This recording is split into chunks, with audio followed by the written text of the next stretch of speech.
மாலையை வாங்கிக்கோங்க. ஈஸ்வரா,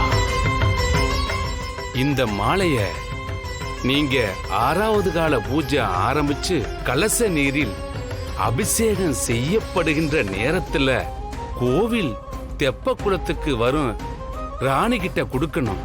அது வரைக்கும் இத நீங்க ரொம்ப ரொம்ப பத்திரமா வச்சுக்கணும். அது உங்களோட கடமை.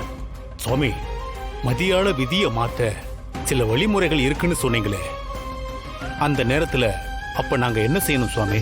பொம்மையோட ஆவி அவளோட பூத உடம்புக்குள்ள வந்து ஐக்கியமானாலும் சில மணி நேரத்துக்கு அவ பிணமாத்தான் இருப்பா. அப்ப அவளுக்கு எந்த சக்தியும் இருக்காது. ஆனா அவ மீனுக்குள்ள இருந்தபோது அவளால வாயை திறந்து பேச முடிஞ்சது.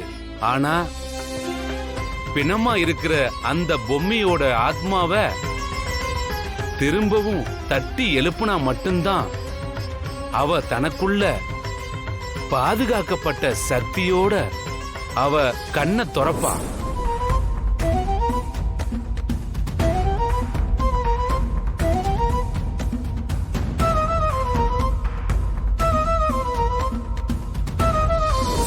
அப்படி அவ கண்ணை திறக்கிற வரைக்கும் பொம்மையோட உடம்ப கோவிலுக்குள்ள இருக்கிற ரகசிய அறையில வச்சு பத்திரமா பாதுகாக்க வேண்டியது உங்க 2 பேருடைய கடமை.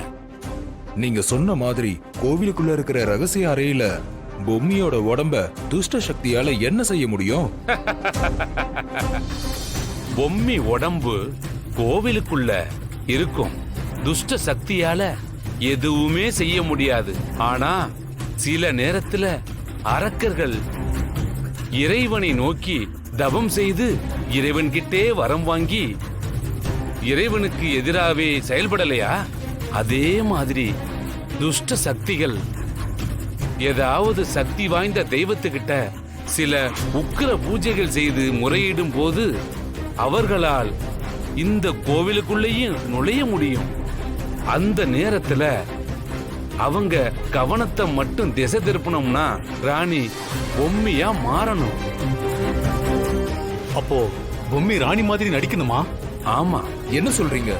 துஷ்ட சக்திக்கு பிரேதாத்மாவுக்கும் மனிதாத்மாவுக்கும் வித்தியாசம் தெரியாதா?